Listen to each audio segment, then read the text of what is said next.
Welcome back to Sunrise Daily. Well, I'll continue. Mr. Charles Ogboli giving his perspective in terms of what exactly transpired in the court. And I did also ask him if there's any reason for him to be worried whatsoever. But you had put a question through and you were going to conclude your thoughts. Could you go ahead, Mr. Ogboli? And Mark,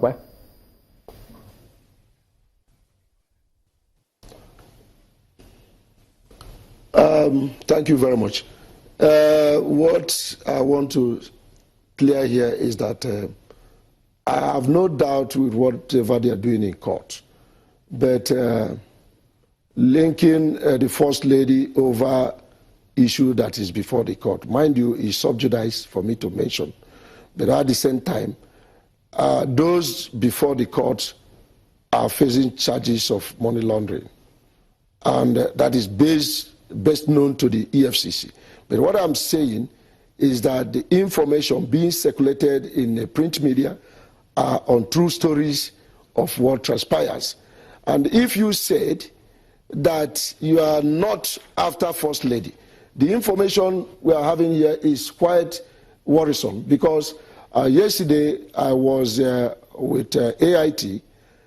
My first question was that EFCC would have gone to this account and get the balance, the ledger balance of the account. Fortunately enough, Gbenga told me that yes, they sent such account to him. And I said, okay, Gbenga, let's have the detailed figures of this account. He started with the startup opening account. Some are 6 million. No one is even 20 million. And I asked a question, what are the balance? Let us have the balance to let the public know what we are doing. Let me comment. Then he gave out the balance. One was $3,400,000. One was $2,900,000. One was $3,330,000. One was $5,800,000. That is the one on personal account of the First Lady, which they have even gone ahead to put no debit note and put a caveat, and which is unfair. My question is this: being a First Lady, and this is a woman whom the husband was the deputy governor of Bayelsa State, thereafter governor, thereafter again vice president's wife, then substantive wife. Are you not telling me, if we want to go through the figures and all that, the husband receives salaries, their ESTA code, their allowances? Are you telling me in these years the husband will not be able to give his wife money, even if it's $20 million? Are you not telling me? You see, if we want to fight, we fight with a just. You don't just fight for reasons of... Mr. Ogboli, in all of the minutes you spent on air, it would seem as if we still haven't been able to get to where you headed. You say you are of the Human Rights Watch, and you say this is about justice. Till this moment, you still haven't been able to tell us where you're headed. What exactly are you driving at in this matter? What I'm driving at is that the people standing trial has nothing, the company or whoever is standing trial has nothing to do with the First Lady. That why I'm here is that the account is placed no debit. They put a caveat in her personal account. Would it also be right if we say you are an aide of the First Lady?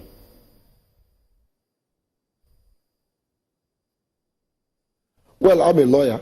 I'm a solicitor to the First Lady.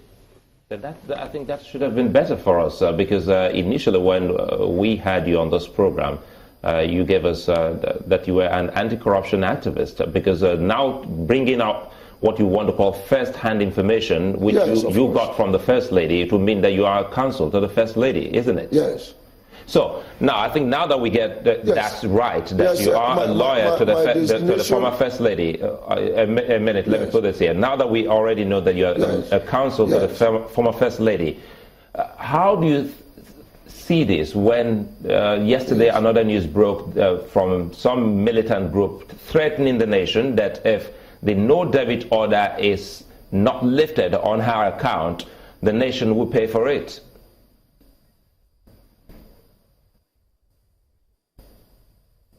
Let me just react to this. You see, it is very unfair that First Lady is being treated this way. It's a mockery of the presidency.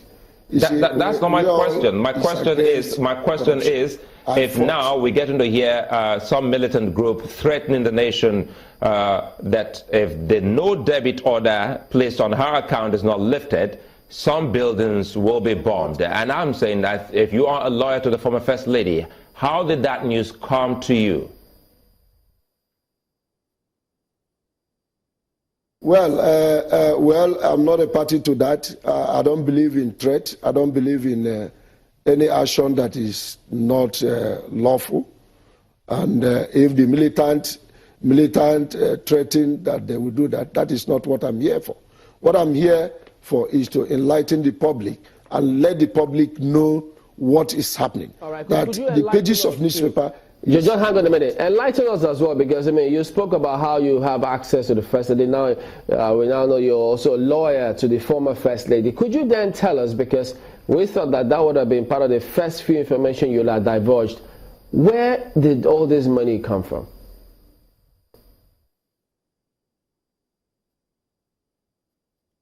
This question, that is what I'm telling you. Now, when she was a First Lady, the husband was a deputy governor. She has been in trade. She has been in business. So she do business. There's an NGO. So if you are now asking where this money is coming from, that is the question, and that is the answer. She has been a businesswoman, and the husband is a civil servant. He works. He can give the wife money. So what does that matter? As I'm working as a lawyer, I give my wife money to open a business. So if you have a business, there is no offense on that.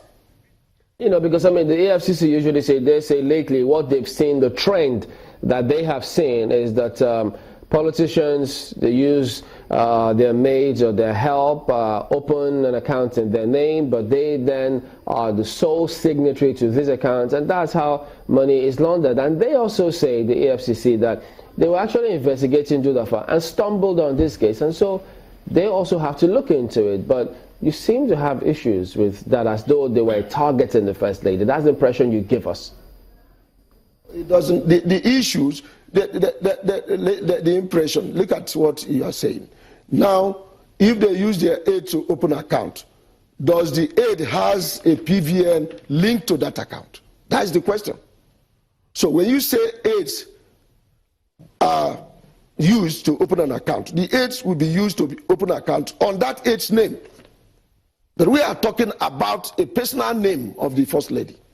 We are not telling you that the aides, whether it's a driver, whether it's a cook, that they open an account and you found that money in that account of the aides. You have to ask questions to the aides who owns that account. Mr. Ogboli, I think it's very important that we get the trend of things right, because what we saw initially was that the EFCC was investigating Mr. Judafa and some other people. Yes. And also some companies which they suspected were used for money laundering. Yes. Now, it was when they were in court or just about to go to court that we did hear the First Lady say, no, the monies in those accounts are my personal funds. And that is what. So she was the one who asked, you know, or who brought up this matter, because the EFCC never mentioned her name, did they?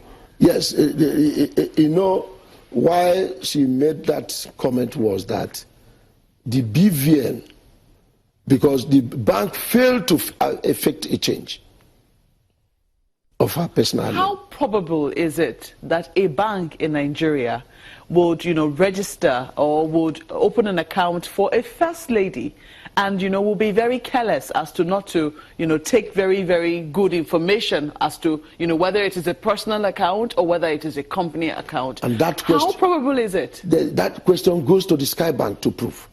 And that is why I'm asking the EFCC to invite Debo, who came to the villa with forms. They are not denying that this account was not open. And if I may ask you, if you open an account here is also listed as a suspect. If we're talking about Dikpo Oshodi, is it Dikpo Oshodi? Yes. He's also listed here as one of the suspects that the EFCC is investigating. Yes. Now, what I'm telling you now is that do you open an account without having your checkbook if it's a corporate account, or even if it's a saving account? I do not know. No. I just asked this question. Mr. Ogboli, I think it's very important that I clarify this. I do not know what is involved when you open a company account, and I don't own a company. But I own a personal account, and I'm trying to imagine that I try to open a personal account, and then I am brought back with cards that have company names on them that I did not register. How probable is it that a bank would do that to a first lady? They don't do that to ordinary citizens. That is what we are saying. Yes. That they have an interior motive. And that is what the bank, because they know what they are doing. For you to have linked a personal account into a company account, you must have a reason. Because it was not instruction of the First Lady. First Lady did not instruct anybody to open accounts in a corporate name. Well, Mr. Ogboli, at this point, I have to thank you so much for coming on Sunrise Daily. We've run out of time. We've been speaking with Mr. Charles Ogboli, who is now a solicitor to the former First Lady, Mrs. Patience Jonathan, Dame Patience Jonathan. Sunrise Daily will continue in just a moment. Do join us again.